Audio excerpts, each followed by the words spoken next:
Malaysia kita punya, kita jaga sama-sama. Cintai Malaysiaku, kita jaga kita.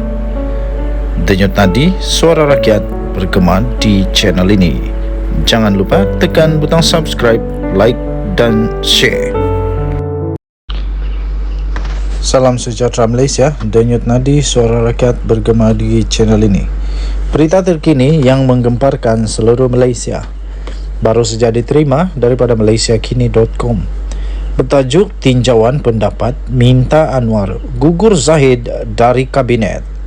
Diterbitkan 11 Oktober 2023 jam 6.24 petang. Berita penuh.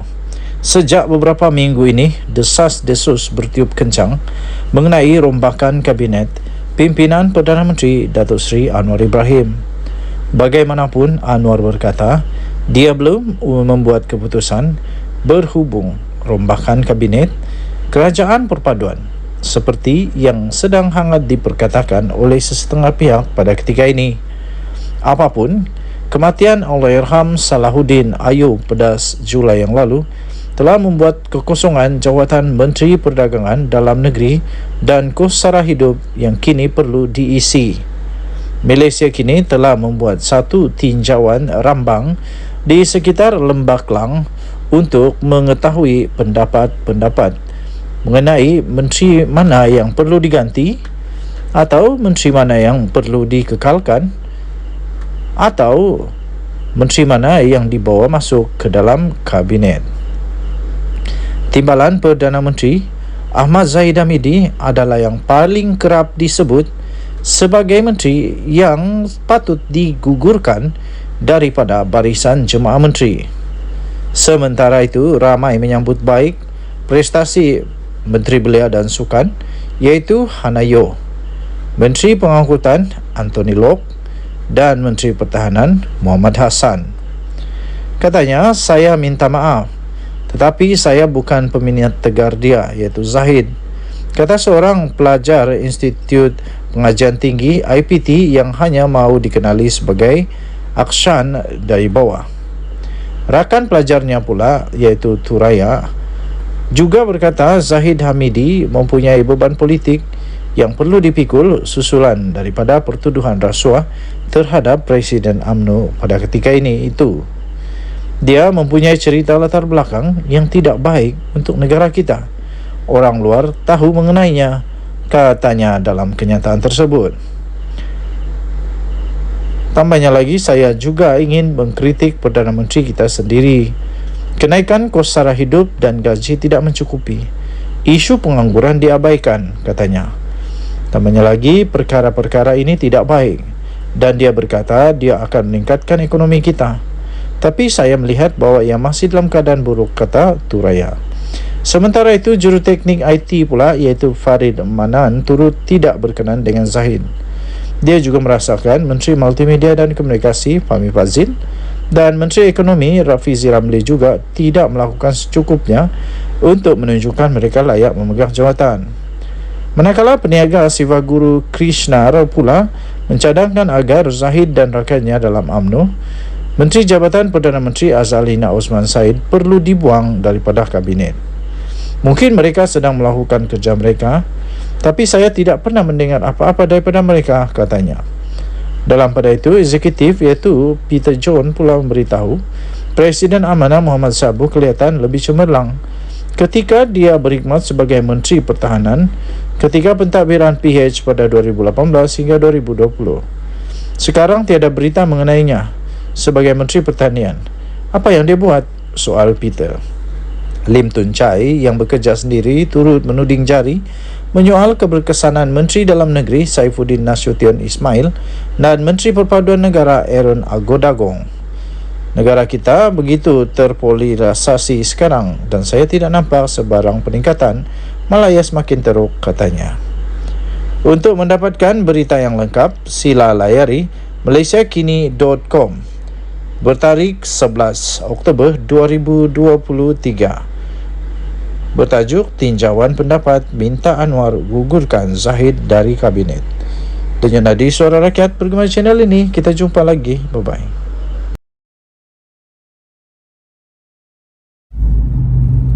Salam sejahtera Malaysia. Denyut nadi suara rakyat bergema di channel ini. Senarai pengkhianat Parti UMNO. Senarai yang telah khianati Parti UMNO, sama ada akar umbi, sama ada menteri, sama ada bekas menteri, sama ada YB, sama ada orang biasa, sama ada berpangkat Datuk Sri kah, Tan Sri kah, ataupun hanya dipanggil sebagai Tuan. Sama ada yang bergelar ulama dalam UMNO atau tidak. Tapi yang pasti senarai pengkhianat tetap ada. Itulah yang telah itulah yang telah dimaklumkan sendiri oleh Ahmad Zahid Hamidi di dalam wawancara yang telah baru saja selesai, yaitu beliau kata ada banyak, terlalu ramai yang mengkhianati parti sebenarnya. Terlalu ramai yang mengkhianati parti sebenarnya, dan di dalam usaha beliau untuk membersihkan pengkhianat ini, beliau menjadi sasaran. Okey, pada pendapat anda, siapakah senarai? Siapakah nama yang boleh tersenarai? Siapakah nama yang anda rasa kalaulah Zahid Hamidi buat senarai panjang nama orang yang mengkhianati Parti UMNO, siapa yang layak ditulis di sana oleh Zahid Hamidi? Pada pendapat anda, siapakah mereka ini yang digelar sebagai pengkhianat oleh Zahid Hamidi ini? Adakah pengkhianat ini memang betul-betul penyebab kepada kekalahan UMNO, atau tak ada pun kena-mengena dengan pengkhianat ini kepada kekalahan UMNO? Dan masihkah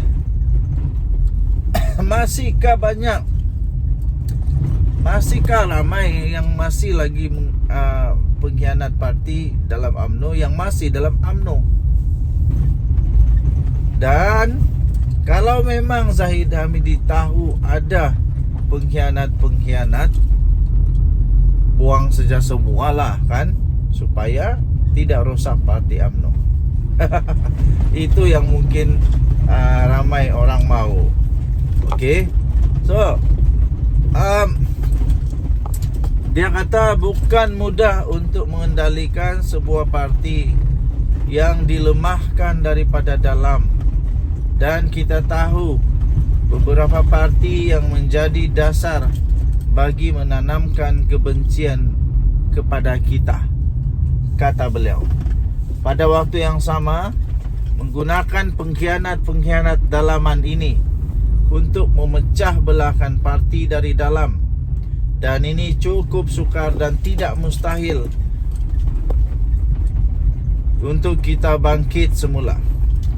Jelas daripada pilihan raya kecil selepas PRU 15, kita memperoleh kejayaan, katanya.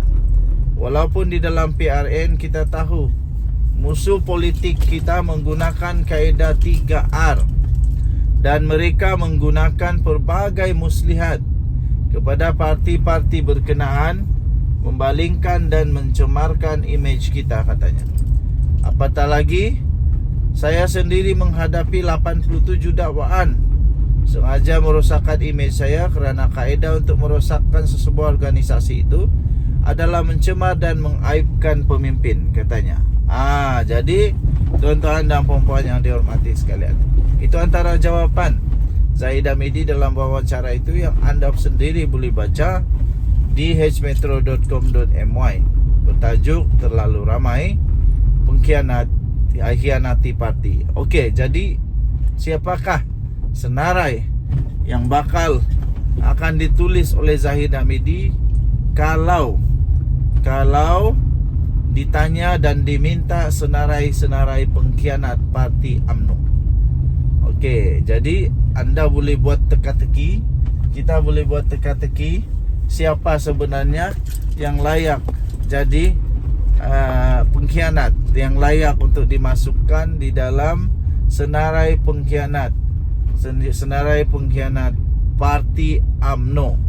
Okey, jadi memang agak mengejutkan nanti kalau ada nama-nama yang tersenarai.